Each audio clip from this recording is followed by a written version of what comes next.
На 95-м месте возникает проблема. Проблема женщин-художниц. Тема все более заострявшаяся в последние десятилетия, а в последние годы вовсе ставшая темой не эстетической, не искусствоведческой, а политической. Стали говорить о том, что проклятые мужики замолчали великих художниц, что они не давали им работать, не давали им получить признание, что они путали им карты, и вообще, что вся история живописи до сих пор сфальсифицирована в пользу мужчин, тогда как она должна быть наполовину, как минимум, а может быть и больше, занята женщинами. Как я отношусь к этому не вполне объективному спору, не вполне проблеме, связанной только с искусством?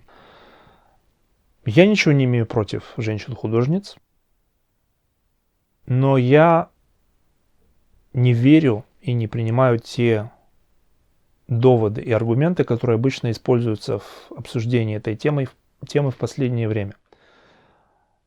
Для того, чтобы понять, кто ведет в этой игре и почему до сих пор, до последних лет, женщины в истории живописи упоминались очень редко, нужно просто провести сравнение, поставив с одной стороны художницу, с другой стороны художника, а потом сверить даты и посмотреть, кто из них был раньше. И если хоть один случай в истории живописи покажет, что была художница, которая предшествовала какому-либо художнику, и при этом создала ту эстетику, которую этот более, как правило, известный мужчина-художник развивал, продолжал, и которая принесла ему славу и место в учебниках, тогда действительно можно будет сказать, что речь идет о некой глобальной несправедливости, и что вообще тут нечестная игра, и караул, остановите карусель, потерялся ребенок. Но проведение, хотя, конечно, не слишком подробное, таких сопоставлений покажет, я думаю, всем не зашоренным, беспристрастным наблюдателям, неважно какого пола они будут, что таких случаев история живописи не знает.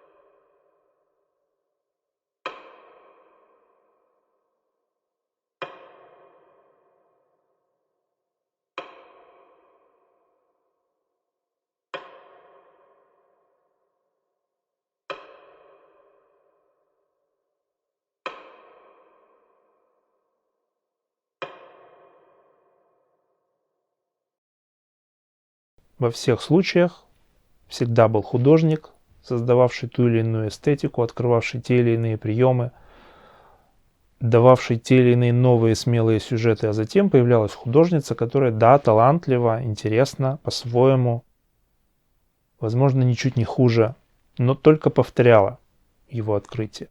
Поэтому, когда я пришел к вопросу о том, какую же художницу включить в эту сотку, потому что очевидно, что она там должна быть хотя бы одна, я бы не против был и больше добавить, но, увы, прошу прощения, у милых дам мест в Ноевом ковчеге очень мало. Тем не менее, есть одна художница, которая его заслуживает. Может быть и не одна, потому что, например, долгое время казалось, что Артемизия Джентилески, великая художница, и ей можно уделить необходимое внимание при разборе великих художников. Но, опять-таки, прямое сравнение только одного сюжета, а именно Юдифь, отрубающую голову Алаферну, и сравнение ее с предшествующей картиной некоего Караваджо, очевидно, шовиниста мужского, опять-таки показала, что даже в случае с идентичным сюжетом почему-то женщина-художница не только повторяет, но и несколько ухудшает работу мужчины-художника. Ну, просто посмотрите на положение меча в руке Юдифи и то, как она совершает свое совершенно оправданное, справедливое действие. Ясно, что так, держа меч, отрубить голову не получится. Будет, конечно, больно и неприятно, но смертельный исход сомнителен, тогда как он обязателен в этом сюжете. Ну, и кроме того, это явная копия более раннего полотна Караваджо. На ком же я остановился? На 95-м месте находится Мария Сибилла Мериан. Имя, которое, скорее всего, ничего вам не говорит. И вы в этом, может быть, и не виноваты. Но это великое имя.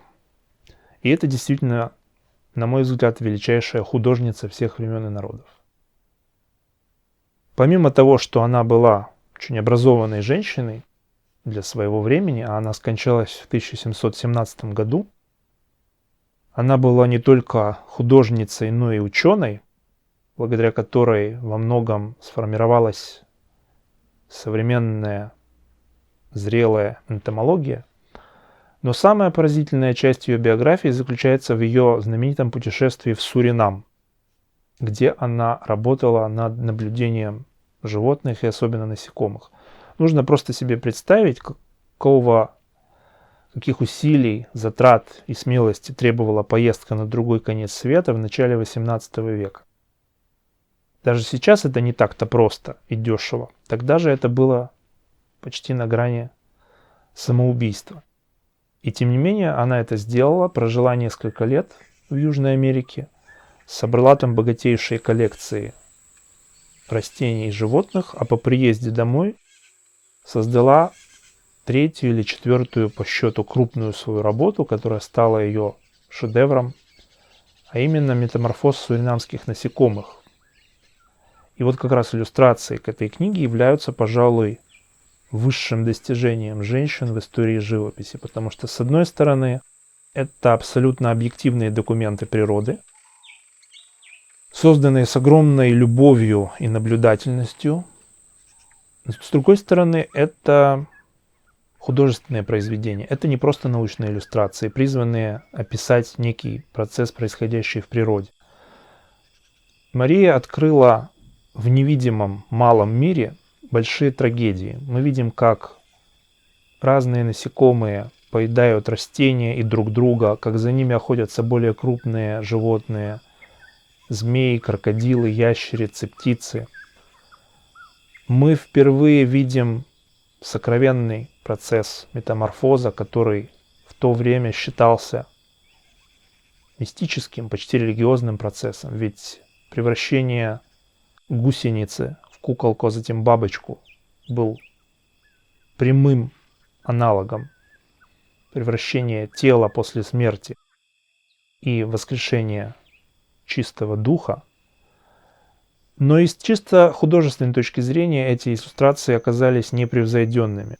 Их цвета поражали воображение современников и до сих пор выглядят чем-то сказочным, хотя на самом деле они абсолютно точны, и сама Мария подчеркивала, что даже эти роскошные краски порой бессильны передать все тонкости расцветки реальных насекомых. Ее иллюстрации — это не просто фиксация одной сцены в мире насекомых, это настоящий театральный акт, где есть декорации, есть главные актеры, есть костюмы, есть занавес. И все это состоит только из самой природы. Но главное, конечно, это тонкость работы.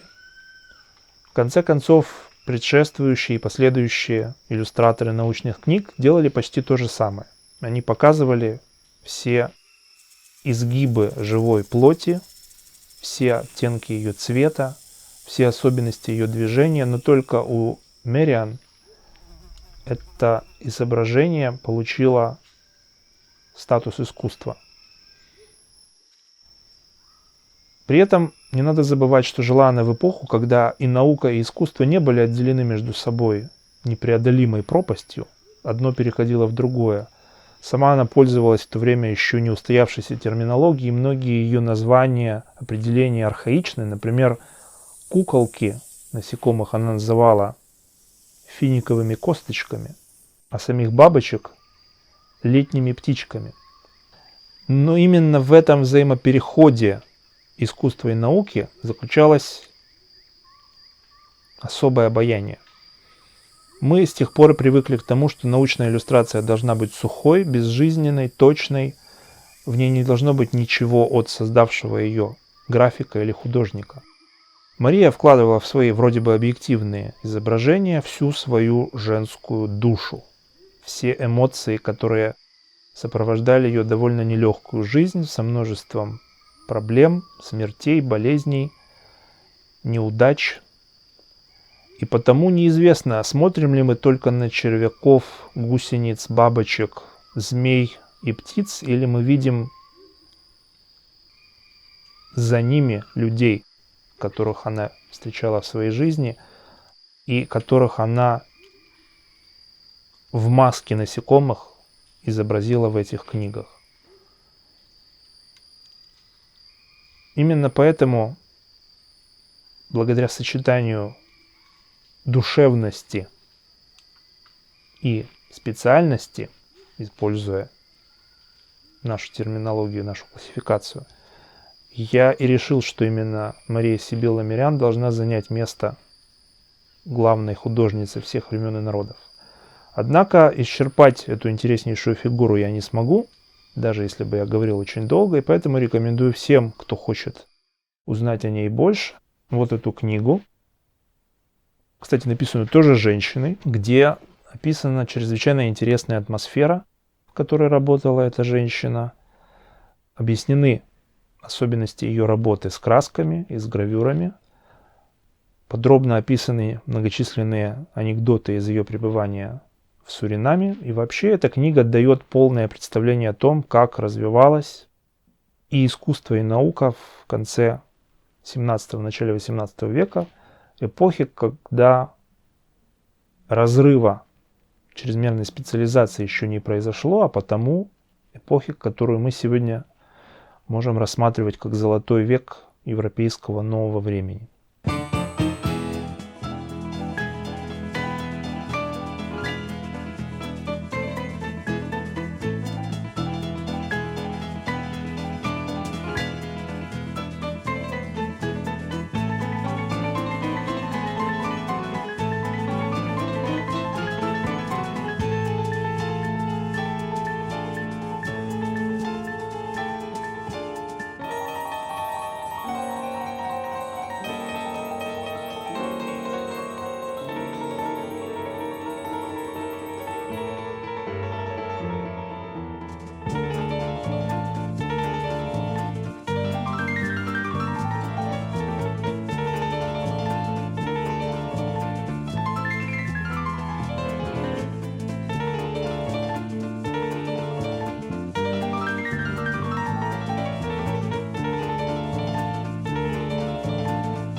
На 94-м месте Иван Айвазовский. По нашей классификации художник-специалист, а именно маринист. Но, пожалуй, ни один художник в этом списке не является столь спорным, вызывающим до сих пор столь большую разницу в оценках между высоколобыми профессионалами и широкой публикой.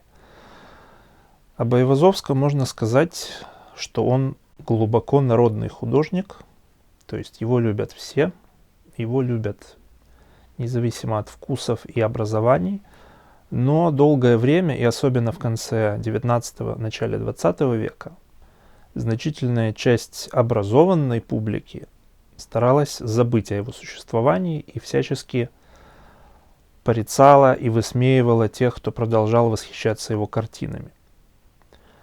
Тем не менее, сегодня, как показывает статистика посещений недавней его ретроспективы, Айвазовский по-прежнему недосягаем с точки зрения популярности. Его любят больше, чем всех художников остальных вместе взятых. Спрашивается, ошибся ли массовый зритель, ошибся ли народ в данном случае? Ведь, безусловно, народ не всегда прав, и народная любовь не обязательный признак подлинного таланта. Но что касается Айвазовского, то, пожалуй, в данном случае мнение людей вообще превзошло мнение профессионалов. Айвазовский, безусловно, великий художник. При всей критике, которая обрушивалась на него и при жизни, и с тех пор, как он умер, и при действительных многочисленных недостатках его картин, тем не менее, Айвазовский незаменим. Хотя художников, занимавшихся морем, более чем достаточно, ни один из них не является настолько универсальным маринистом, как Айвазовский. Поэтому, кого бы ни предлагали на его место, всякий раз оказывается, что они не выдерживают конкуренции с ним. В чем же сила и в чем слабость Айвазовского?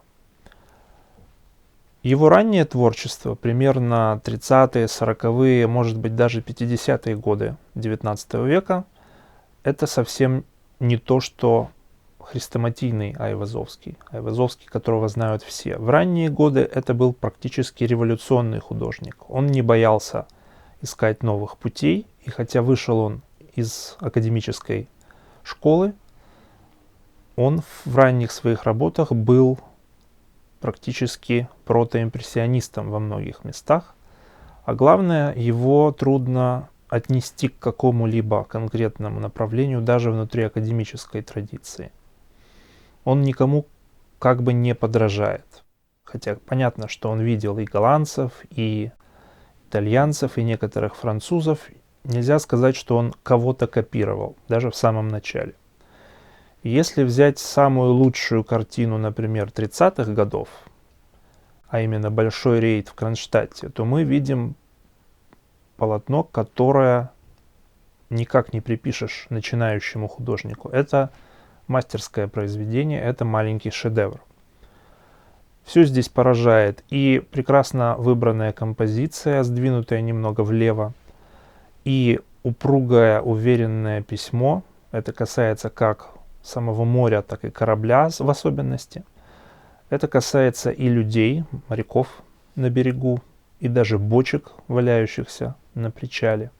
А главное, в этой картине есть какая-то невероятная динамика, которая вовсе не обязательно в таком, в общем-то, дежурном сюжете. Всего-навсего военный порт и корабли, выходящие на учения. Корабль движется как несокрушимая волна сам по себе, преодолевая волны настоящие, и мы видим этот замечательно сделанный полупрозрачный развивающийся флаг. На горизонте видны пароходы дымящие. Здесь надо сказать вообще, что как человек 19 века Айвазовский не мог избежать вопроса, что есть сегодня море, как теперь нужно изображать море, как исключительно стихию парусов или все-таки все более и более стихию пароходов. В течение жизни своей длительной весьма он, безусловно, тяготел к парусникам, хотя бы потому, что они более выигрышны с точки зрения живописи, но создавал также немало и картин с пароходами, и даже пытался найти в них некую особую эстетику, но все же оставался скорее человеком парусным. Но даже в этой, одной из самых ранних своих картин, он поделил море между парусными и паровыми судами, но так, что парус, безусловно, выходит на первое место. Другие картины более поздних, но тоже ранних его лет, например, «Неаполитанский маяк ночью» или «Виды Ялты», которая здесь совсем не похожа на Ялту, а скорее на Италию или, может быть, даже на Грецию. Все эти картины поразительно свежи. в отличие от многих, может быть, даже большинства поздних работ Айвазовского, от них по-прежнему дует свежим морским бризом. В них много озона, света, и в них еще не состоялась та некая окостенелость, которой страдают многие средние и поздние вещи художника. В качестве водораздела в творчестве Айвазовского можно, я думаю, без особых сомнений утвердить «Девятый вал», картину, которую всегда знали как его главный шедевр, как его образец, как нечто, что навсегда слеплено с именем Айвазовского. В то же время эта картина выдержала немало нападок за свои аляповатые цвета, за мелодраматический сюжет. И надо сказать, что критики не совсем были неправы, но когда мы говорим о цветах Айвазовского, нужно понимать цель и смысл этих цветов. Если брать их самих по себе, то порой они действительно балансируют на грани вульгарности, пошлости или, во всяком случае, чрезмерности. Но Айвазовский, не будучи никогда особым интеллектуалом, не занимаясь подробными теоретическими изысканиями, тем не менее отличался звериным чутьем, в том числе звериным чутьем света и цвета.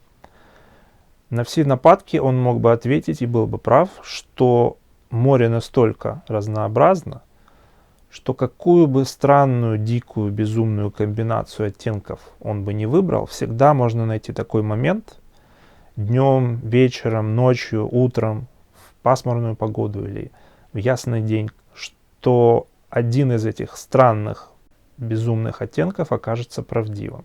Хотя бы на секунду, но он появится в реальном море, в реальном небе. И потому критика Айвазовского с точки зрения его колористических решений, я думаю, малоубедительна и в конечном счете бесплодна. После «Девятого вала», надо сказать, художник прошел почти полвека работы, и было бы наивным считать, что он только занимался бесконечными самоповторами или разработкой неких однообразных сюжетов, хотя многое в его позднем творчестве, безусловно, является и самоповтором, и некоторой шаблонностью, но тем не менее, вопрос в том, на каких образцах мы должны судить Айвазовского. В его живописи в каждом из десятилетий его работы всегда можно найти как минимум 2-3, а то и больше, может быть даже 10, 15 в каждое десятилетие работ, которые являются без всяких преувеличений и скидок шедеврами. Просто зачастую это не те картины, которые чаще всего упоминаются в разговоре о Айвазовском и которые стали своего рода школьными хрестоматийными примерами его работ. Возьмем, например, такую редкую и не всегда упоминающуюся часть его творчества, как космогонические картины. Айвазовский написал как минимум 2 известных работы под названием «Сотворение мира» или «Хаос», которые достаточно натуралистически изображают библейскую картину творения. Дух носится над водами первозданного океана и творит, очевидно, землю. Одну из этих картин купил, как известно, Папа Римский, что говорит кое-что, потому что вряд ли бы он стал покупать совсем уж неубедительную или сентиментальную картину на эту тему. Но эти картины, при всем том, что мы смотрим на них с точки зрения некоторой сказочности и самого сюжета, и того, как относиться к нему не только в 20-м, но тем более в 21 веке, в них есть некая первобытная сила, и они непросты. В них стоит всмотреться, и они по-прежнему, хотя бы как метафора, представляют собой более убедительную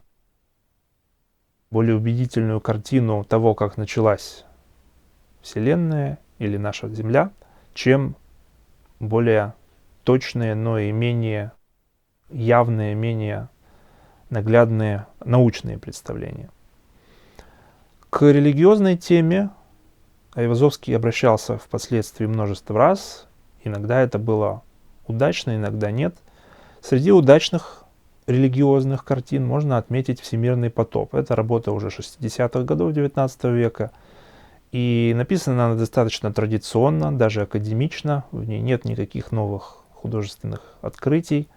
Но тем не менее она интересна тем, что показывает, как, опять-таки, натуралистически можно представить себе всемирный потоп библейский. И мы видим здесь, кроме людей, лихорадочно пытающихся вскарабкаться на что-нибудь повыше, также и змей, слона. Одним словом, набор всякой твари по паре. Среди религиозных сюжетов Айвазовского есть так называемые явления Христа на водах. Из них самое удачное – это гибель корабля Лефорт, потому что здесь мы видим не заезженный сюжет с Христом, идущим по волнам, а призрачный утонувший корабль, из которого выходят и поднимаются к Христу в призрачном сиянии утопленники. Опять-таки, один шаг неловкий в сторону, и вся эта картина стала бы сентиментальной чушью. Но Айвазовскому удается создать подлинно мистическое настроение, и мы верим в эту картину, забывая все наши критические способности. Среди, в общем-то, ограниченной тематики Айвазовского, казалось бы, море, море, море, море, есть, однако, большие градации. Среди них, в частности, военные картины. Он писал их с самого начала и до конца, и они относятся также к числу его наибольших удач.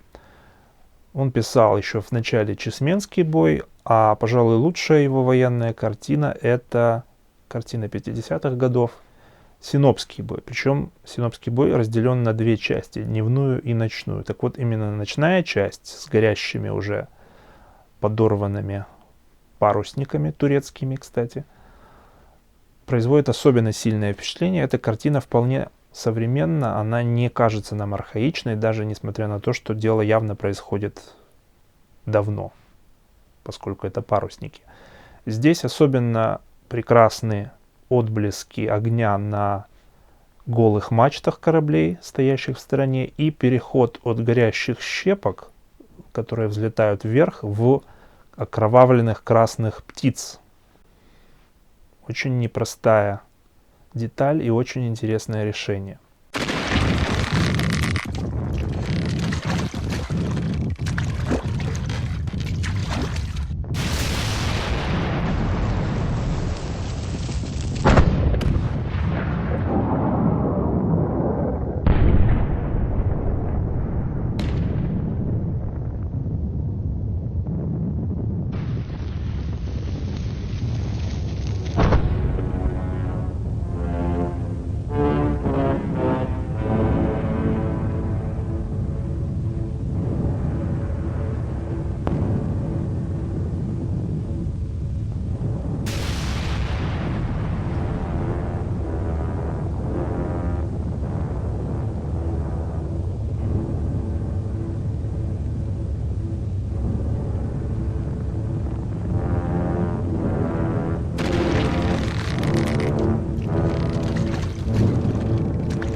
Ранняя батальная картина Айвазовского «Брик Меркурий, возвращающийся после боя», уже несет в себе определенные черты устоявшегося стиля позднего Айвазовского.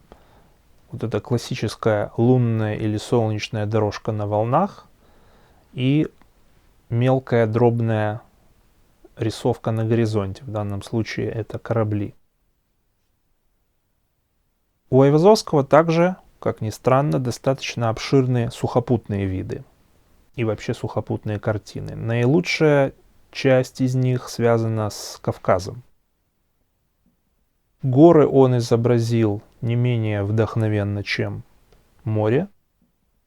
И, например, Дарьяльское ущелье 60-х годов и вообще виды Кавказа — это столь же яркие, столь же впечатляющие романтические образы гор, как и романтические образы моря, к которым мы привыкли, которые мы привыкли связывать с именем Айвазовского.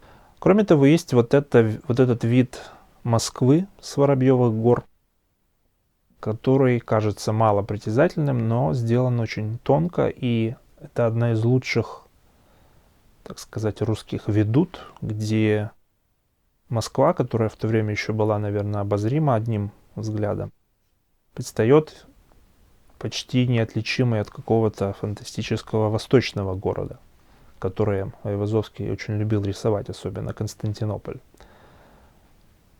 Или вот этот вид Тифлиса, где интересно построена перспектива, как бы то уходящая вниз, то снова возвращающаяся вверх, и отлично сделанный цвет заходящего солнца или восходящего солнца, бросаемый на горы и тут же на домики в долине. А другая интересная часть сухопутного Айвазовского — украинские виды.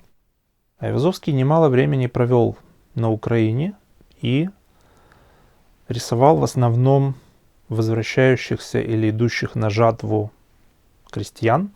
И в этом отношении он оказался, пожалуй, самым ярким предшественником Куинджи в изображении украинского неба и украинской ночи.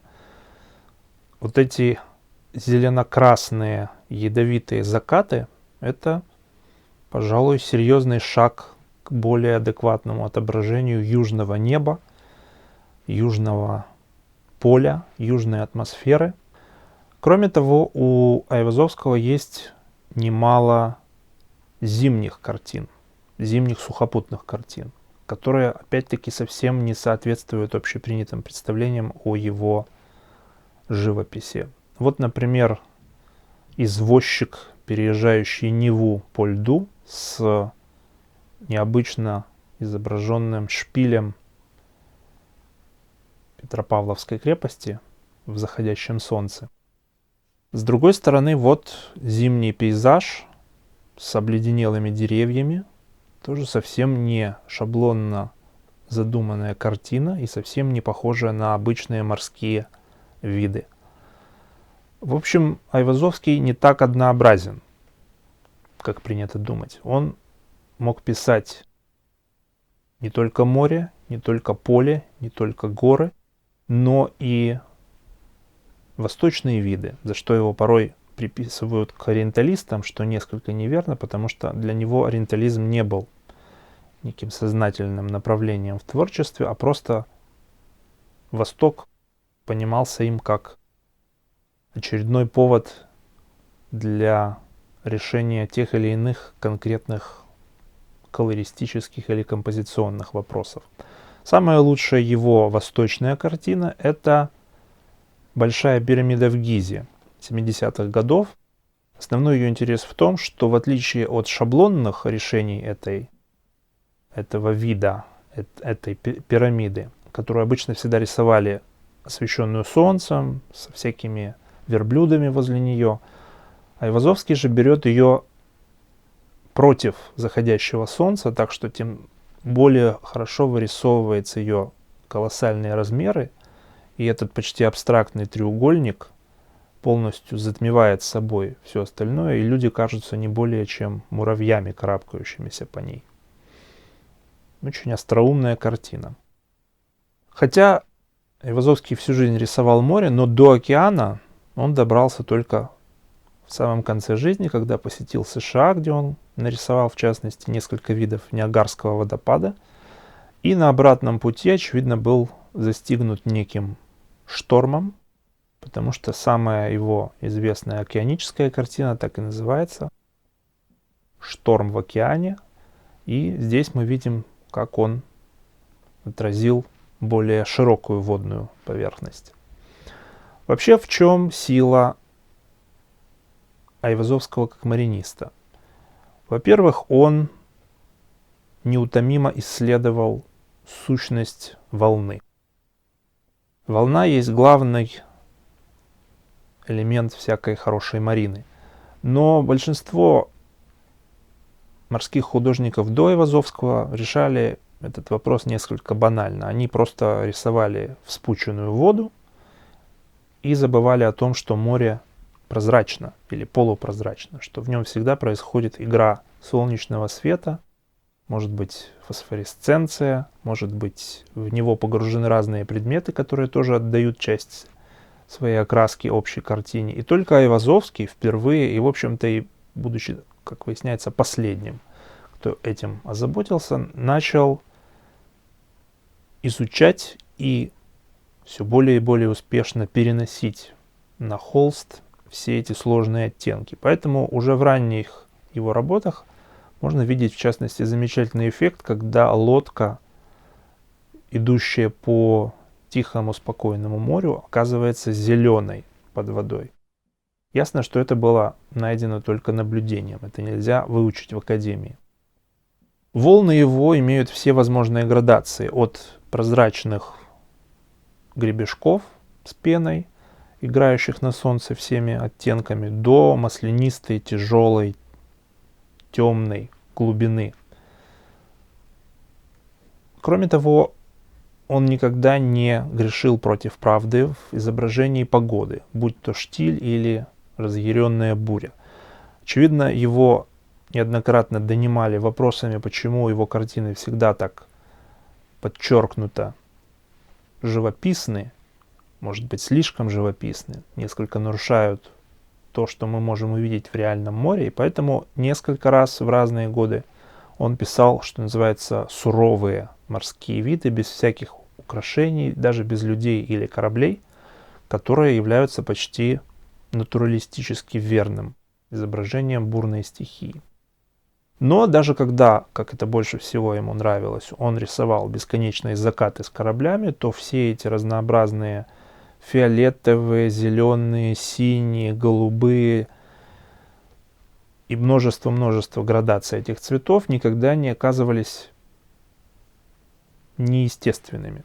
Хотя при описании кажется, что фиолетовое море это уже перебор. Но когда это делает Айвазовский, то ему веришь. Среди всех художников XIX века Айвазовский отличается интересной особенностью. Его стиль, за исключением ранних десятилетий, о которых я уже сказал, практически не менялся. При этом, безусловно, определенная идейная эволюция в нем прослеживается. Это можно считать просто консерватизмом или архаизмом, некоторой отсталостью, тем, что он не следил за новинками европейской живописи, за теми направлениями, которые, сменяя одно другое, появлялись на Западе, а можно считать это неким признаком художественной устойчивости. В связи с чем возникает проблема, к какой, если не художественной, то идейной школе отнести Айвазовского. Чаще всего его называют романтиком, и даже последним романтиком в живописи, но это столь же сомнительно, хотя и удобно, как отнесение всей практически музыки XIX века после Бетховена также к романтическому направлению, хотя такое широкое понимание романтизма уничтожает всякий смысл этого понятия. Да, в живописи Айвазовского есть немало признаков романтизма, хотя даже в самых первых своих работах, то есть тогда, когда он, казалось бы, находился ближе всего к романтической эпохе, когда он, можно сказать, дышал воздухом европейского романтизма, мы видим вполне сухие реалистические элементы и вообще некую удивительную трезвость в подходе к построению картин и даже к выбору цвета. Поэтому лучше было бы говорить не о романтизме только, а о том, что в течение огромной своей карьеры, занимающей почти 70 лет, в Айвазовском постоянно боролись реалистические и романтические элементы. но ни к тем, ни к другим его свести окончательно нельзя. И в этом, пожалуй, залог его неувядаемости. Потому что чисто романтические художники, как и чисто реалистические, пожалуй, давно уже потеряли свой первозданный интерес и сегодня могут быть по-настоящему нужны только историкам живописи или историкам литературы, если касается речь прозы и поэзии. И вот в этой борьбе романтизма и реализма рождалось нечто третье, некий симбиоз, гибрид, для которого нет, пожалуй, одного термина, одного названия, но который и является тем секретом, благодаря которому Айвазовский продолжает привлекать миллионы людей, не высыхает, не выветривается и, несмотря на все обрушиваемые на него претензии, выходит победителем. Ну и кроме того, как одессит, я просто не могу быть пристрастен или беспристрастен к Айвазовскому, потому что ему принадлежат одни из первых и лучших морских видов Одессы. Для тех, кто, может быть, устал от чрезмерности красок Айвазовского, стоит обратиться к его монохромным работам, которых достаточно много, и эти работы, пожалуй, более всего подтверждают, что он именно великий художник, а не просто ремесленник, заучивший несколько приемов и повторяющий их до тошноты. В 70-е годы создан был вот этот корабль в море. Названия Айвазовского никогда не отличались особой оригинальностью или разнообразием. Но как тонко сделан здесь и сам корабль, который кажется игрушечным, и как тонко оттенками белого и серого решено море, в котором он как бы завис, хотя он явно уже готовится затонуть. И все это вместе похоже на лучших французов или англичан по своему вкусу и утонченности. Таких черно-белых или сине-серых работ у Айвазовского немало. И вот это, например, особенно поражает тонкостью прописанных волн и света, который падает на зрителя напрямую. Мог Айвазовский, когда хотел. К сожалению, не всегда он хотел. Поэтому стоит сказать немного и о его недостатках, которые не позволяют ему подняться выше, чем 94 место. Айвазовский больше всего, пожалуй, падает в композициях, в сюжете. Раз навсегда он принял некую схему, где справа или слева располагается скалистый берег, о который разбиваются волны. На переднем плане тонет корабль, и мы видим неизменно почти в сотнях его картин, как из воды высунута мачта, обрубок мачты, на котором держится спасающийся моряк. И само количество этих повторений мачт может порой довести до белого коленя, потому что неужели он не мог придумать что-нибудь еще? Кроме того, например, он всегда рисовал молнию, немаловажный элемент для морского пейзажа, особенно для бури, так как его этому научили в академии, в виде прямолинейных изогнутых линий. Тогда как ежу известно, что всякая молния скорее похожа на разветвленную сеть. С другой стороны, можно ли его в этом упрекать, если даже в начале 20 века, уже в совсем других условиях, и представитель совсем другой модернистской школы, Леон Бакст, в своей известнейшей картине «Древний ужас» рисует молнию именно так, прямолинейной, изогнутой линией. Значит, очевидно, дело не только в том, что он не знал, я имею в виду Айвазовского, как на самом деле выглядит молния в природе. Сама плодовитость Айвазовского, безусловно, наводила многих на мысли, что он ремесленник, что он может штамповать одинаковые сюжеты практически под копирку. И действительно, половина примерно его картинной продукции может быть смело уничтожена без потерь для истории искусства. Но проблема в том, как отобрать первую половину, правильную, лучшую. Тут могут быть большие споры. Тем не менее, в этой лучшей половине находится без сомнения, самые выдающиеся морские виды всех времен и народов. Поэтому Айвазовский, безусловно, великий художник с огромными недостатками, связанными с его личным темпераментом, самовлюбленностью, нежеланием после выхода из академии чему-либо учиться и даже читать некие книги об искусстве. Тем не менее, любим мы его не за это, а любим мы его сильно.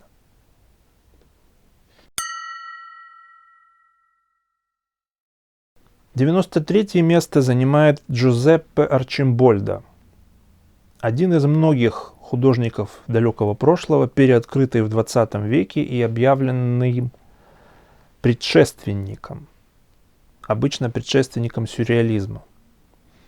Но тут есть большая опасность. Когда берется человек 16 века и объявляется сюрреалистом, натуралистом, модернистом и еще каким-нибудь истом, то это больше говорит не об этом художнике, а о тех, кто его наделяет этими ярлыками. Это слишком просто. Для начала нужно понять, что мы вкладываем в понятие сюрреализм, например. Ведь сюрреализм — это не единое, как под копирку сделанное нечто. Это не набор правил, следуя которым ты становишься сюрреалистом. Неважно, в живописи или в литературе. И потому, находя некоторые внешние признаки, которые похожи на то или иное современное художественное направление, объявлять этого художника сразу же его предшественником, а то и первым, допустим, сюрреалистом, это ленивое мышление, недостойное подлинных ценителей искусства. В то же время нет никаких сомнений, что Арчимбольдо уникальный художник. Он не вписывается в гладкую эволюцию живописи, и потому долгое время с ним не знали, что делать. Не знали, куда его отнести, как его объяснить, считать ли его вообще значительной фигурой или списать его в разряд курьезов, которых было, кстати сказать, немало в истории живописи. Десятки очень странных художников, которые делали нечто непонятное, а затем были плотно забыты. Арчимбольдо тоже был забыт практически сразу после своей смерти, потому что, во-первых, он был связан с очень конкретным местом и конкретным заказчиком, а именно с имперскими семьями Германии, которая тогда называлась Священной Римской империей. И большую часть своей жизни он провел на службе двух монархов, Максимилиана II и Рудольфа II, которые были основными покупателями его картин.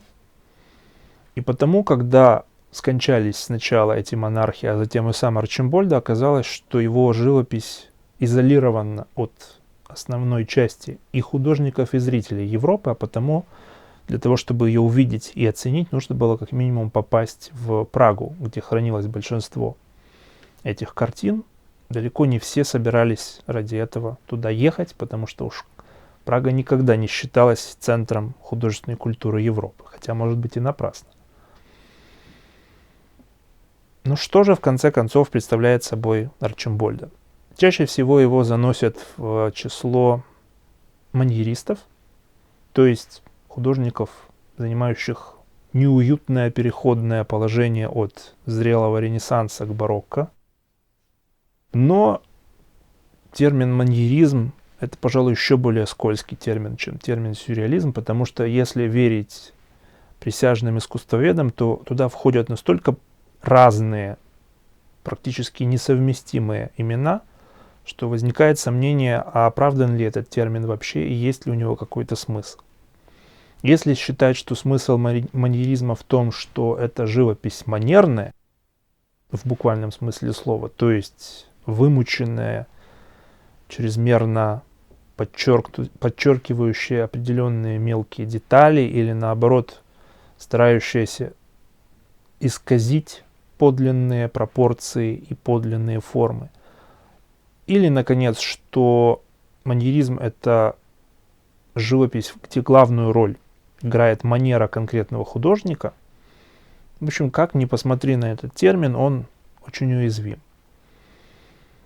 Я думаю, что правильнее будет отнести Арчимбольда к художникам барокко.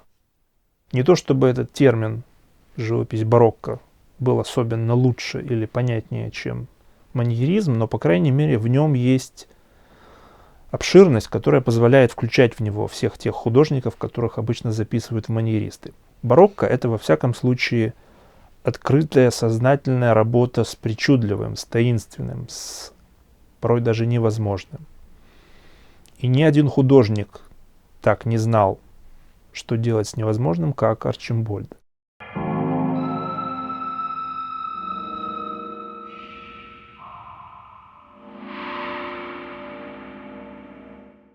То, что он был придворным художником большую часть своей жизни, сыграло в его карьере ту роль, что он мог позволить себе делать то, что он хочет. Он мог позволить себе экспериментировать.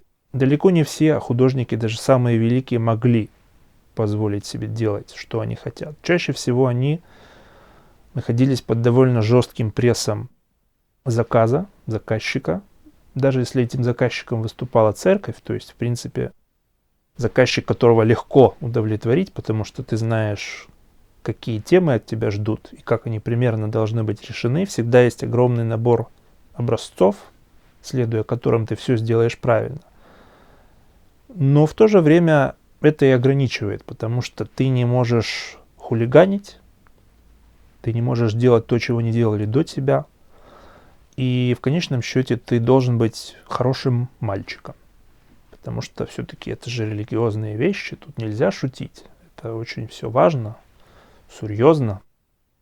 Вот благодаря тому, что Арчимбольда никогда не был привязан к церкви, он смог создать те картины, которые сегодня производят по-прежнему такое ошеломляющее впечатление. Он был художником светской культуры, целиком и полностью. И более того, он был художником того интересного момента в истории Европы, когда переход от чисто религиозного мировоззрения к научному мировоззрению находился в самом разгаре, и когда, с одной стороны, уже не было у полной уверенности в том, что христианская картина мира является единственно возможной и правильной, потому что были воскрешены античные учения. С другой стороны, наука, открывшая огромный массив фактов, образов и сущностей, требовала как-то отразить все эти сущности в наглядном виде, потому что те схемы, которые, скажем, существовали до Арчимбольда, и даже те лучшие научные иллюстрации, которые существовали после него, как, например, то, что делала уже упомянутая Мэриан, все это было все-таки отчасти утилитарным, служебным. Научные иллюстрации должны были отразить конкретный процесс, конкретную форму, так, чтобы ее затем можно было легко узнать. Арчимбольда поставил перед собой несколько иную задачу. Он хотел показать сразу и художественное значение природы, ее красоту, ее метафорическую силу, и в то же время не уходить от тех конкретных форм, живых, особенно растительных и животных форм, в которых она себя проявляет. То есть речь шла о том, как объединить науку, философию и искусство, на минуточку. Именно этим объясняются странные, не похожие ни на кого другого в XVI веке картины Арчимбольда. Это не просто картины, это своего рода живописные трактаты. Как их объяснить, этот вопрос решается уже давно, и в основном ответы на этот вопрос сводятся к двум точкам зрения. Согласно первой, это просто аллегории, где изображаются те или иные качества людей, и потому они имеют моралистически басенное значение. Это как бы иллюстрации к неким моральным максимумам. Вторая точка зрения приписывает этим картинам прежде всего пропагандистское значение и говорит, что это своего рода плакаты развитого абсолютизма, монархизма нового времени. И указывают, безусловно, на известную картину «Вертун», которая является своего рода скрытым портретом императора Рудольфа II, который был очень доволен, кстати, этим портретом и считал его лучшим из всех своих портретов, хотя рисовали его до Арчимбольда немало. И не самые плохие художники. Итак, либо моральные аллегории, либо политические метафоры. Я думаю, что обе эти точки зрения несколько ограничены. Для того, чтобы дать моральную аллегорию, не нужно выписывать такие детали, как это делает Арчимбольда. Для того, чтобы восхвалить, прославить того или иного монарха, тоже не нужны такие сложные игры с формами, с цветами и структурами. Моя версия заключается в том, что Арчимбольда был философским художником, художником, которого интересовали как абстрактные проблемы того, как устроен мир, так и конкретные проблемы, как проявляется человеческая сущность в худшем и в лучшем с помощью этих природных форм. Его картины представляются мне очередным решением, но одним из наиболее успешных решений. Проблемы наилучшей упаковки. Дело не просто в том, чтобы взять разные овощи, фрукты, плоды, траву, куски дерева или животных, рыб и птиц и составить из них нечто, что при отдаленном рассматривании похоже на человеческое лицо. Мы должны присмотреться к каждой из этих картин и понять, как они сделаны. Возьмем, например, Землю из цикла «Стихии». Вроде бы все понятно. Зверюшки, приложенные одна к другой, составлены так, чтобы в итоге при общем взгляде походить на человека, насупившегося. Но если присмотреться на то, какие животные использованы и как они между собой взаимодействуют, то мы увидим, что здесь есть определенное напряжение, определенная борьба. Здесь есть ленивая добродушная корова, составляющая большую часть этого организма. Здесь есть слон, здесь есть заяц, и тут же рядом с ним разъяренный волк. И тем не менее, все эти животные в реальности малосовместимые без драки, здесь находятся в некотором хрупком равновесии. И в этом как раз смысл того, что хочет сказать Арчимбольд. Он хочет сказать, что природа — это одновременно борьба, поедание друг друга, смерть, и в то же время из этой борьбы, противоречия, из этой злобы рождается некая новая гармония, некая новая форма. В частности, человек. Потому что в человеке есть все то же самое, что в каждом из этих животных по отдельности. Но только он может из них выбрать, кому следовать. Стать ли коровой, волком, зайцем и так далее. И здесь мы видим, как соединяется натурфилософия, наука и, да, пожалуй, мораль. Но мораль не примитивно наставляющая нас на истинный путь или указывающая «делайте так и не делайте этак», а подводящая нас к этому выбору исподволь с помощью красоты или, наоборот, уродства. Что, впрочем, в мире Арчимбольда не так уж далеко друг от друга отстоит. Кроме того, если мы возьмем времена года, то здесь мы столкнемся с той проблемой, что некоторые серии повторялись Арчимбольда неоднократно.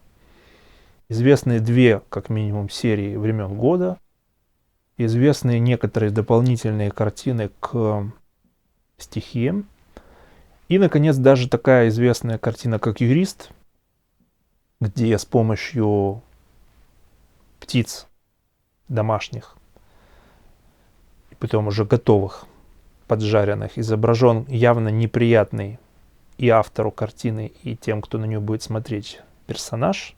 Это первая, пожалуй, и самая яркая карикатура на крючкотворов, судей, судилищ. И в то же время она изображает или намекает на то, что этот судья страдает чуть ли не сифилисом. Так вот, даже два варианта этой картины показывают, как Арчимбольдо уходил от прямолинейного морализирования. Первая версия более подчеркнуто злобно. Мы видим яростный глаз. Вторая, наоборот, уже нейтральна, но весь юмор и вся сатира заключается именно в этом сочетании куриц, цыплят и кучи бумаг, из которых в конечном счете состоит это существо. То есть все, что он когда-либо, все какие-либо приговоры, которые он когда-либо подписал, все это в стоптанном, в уложенном виде заключает в собой его тело. Наоборот, положительный тип, библиотекарь, подан с нескрываемой симпатией, как образец подлинного человека. И само построение этой картины лишено всяких осуждающих или насмешливых тонов, показывает только всю ту же задачу наиболее плотной или наиболее эффективной упаковки вещей, так чтобы она в то же время отражала человеческую склонность. Другая серия «Флора», чрезвычайно популярная и, очевидно, изображавшая, может быть, королеву, жену императора, также показывает нам принцип послойного решения предметов, который так гордился Арчимбольдо. Ведь можно было бы все это составить достаточно грубо, так как это было сделано во временах года. Тяп-ляп и отойди достаточно далеко, и все сольется. Но здесь тонкость письма поражает, потому что здесь не только лепестки сами по себе образуют черты лица или тела, но даже эти самые лепестки еще примяты, обрезаны, свернуты так, чтобы показывать оттенки кожи этой самой флоры.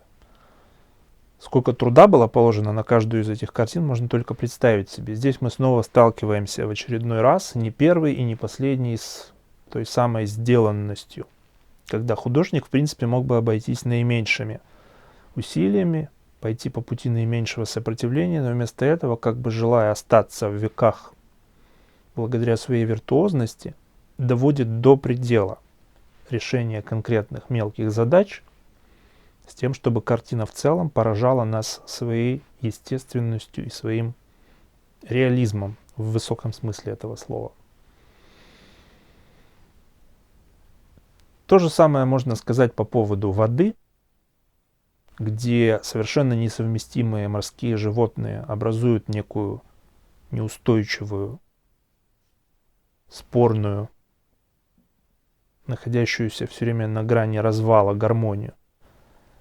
Или воздух, где, например, бросается в глаза то, что в качестве усов или бородки использован не клюв, как можно было бы себе представить и пойти, опять же, по пути наименьшего представления, а именно хвост. Все продумано, нет ничего случайного. И, наконец, если мы возьмем своего рода итоговую вещь Арчимбольдо, а именно Вертум, то мы увидим, что здесь без грубой лести Арчимбольдо, тем не менее, высказал вполне искренне свою приверженность к монархической идее, а именно к пониманию того, что монарх есть как бы зеркало всех своих подданных, есть сочетание всего, что есть в его государстве. И что любая слабость, любое нарушение этого многосоставного организма неизбежно приведет к краху, к распаду или к гниению. Так что здесь, безусловно, было бы странно отрицать политическую составляющую его живописи. Но это не та политическая составляющая, которую мы знаем по 20 веку, где художник, видите ли, должен был открыто встать на определенную платформу и защищать ее с помощью кисти, как с помощью штыка. Здесь мы видим, что в начале нового времени художник не должен был стелиться перед своим заказчиком, даже если это император, и мог сохранить свою автономию, свое достоинство и при этом выразить все, что он считает нужным, но так, что это будет сохранять форму искусства и значение искусства, благодаря чему эти картины по-прежнему актуальны, и все, кто смотрит на них хотя бы раз, вряд ли сможет их когда-нибудь забыть. Почему Арчимбольдо вообще пришел к мысли делать портреты, но не людей, а вещей как людей? Дело в том, что первые его работы, которые до нас дошли, ранние его работы, это как раз официальные придворные портреты самого императора, его детей, его жен и всевозможных фрейлин, написанные очень хорошо, вполне на уровне своего времени, но, конечно, если бы только этим ограничивалась бы его живопись, он бы был давным-давно забыт, потому что ничего сверхъестественного в них нет. Это просто натуральные, почти фотографически верные портреты. Очевидно, именно кризис определенный в том, как дальше работать, как изображать этих людей, несомненно, очень тщеславных и требующих, чтобы они были и красивы, и умны, и в то же время это было бы все не очень похоже на них. Вот, очевидно, решение этой проблемы и привело Арчимбольда к необходимости строить головы из предметов. Среди его менее известных работ, например, вот этот турецкий султан, где лицо султана состоит из рабов и рабынь его гарема. Здесь мы видим также определенную сатирическую направленность, хотя в то же время это вполне реалистический портрет. Наконец, путь от составных вещей, ведь у Арчимбольда есть менее известные картины, которые представляют собой именно вещи, а не животные или плоды, показывают, что он, безусловно, может считаться первым коллажистом, создателем коллажа как техники. Тогда как обычно эту славу приписывают Пикассо. Но я думаю, что достаточно бросить один взгляд на эти работы и сразу становится, кто на самом деле был первым и главным. Кроме того, Арчимбольда, безусловно, можно считать первым концептуальным художником, именно потому, что и в замысле, и в исполнении своих работ он исходил из весьма сложных абстрактных идей, которые до конца не могли быть даже разрешены в его картинах, которые он как бы предлагал домыслить затем своим зрителям. Потому что каждая из этих картин может рассматриваться в несколько этапов, на нескольких уровнях, просто как работа с предметами, как составление из этих предметов некоего нового целого, и, наконец, как поиск тех символов, которые зашифрованы в этих составных предметах, и в то же время постоянно расходятся, распадаются на составные части, где каждое животное и каждый плод — это тоже определенный символ. То есть это своего рода бесконечная цепочка символов, бесконечность деталей. Ну и чисто технический уровень заключается в том, что мы видим, как можно понимать по-разному пространство. Потому что все эти капустные листы, опята, древесные почки, дуб. Даже не знаю, как описать эту, например, в 3/4 версию зимы, где из пеньков образуется типичная морда разъяренной старухи или старика. Одним словом, проблема того, как можно сочетать глубину, ширину, высоту и еще бог знает какие определения возможные для пространства в одном плоском изображении. Вот здесь у Арчимбольда, пожалуй, не было предшественников и очень мало последователей. Опять-таки, нет ничего нового под луной.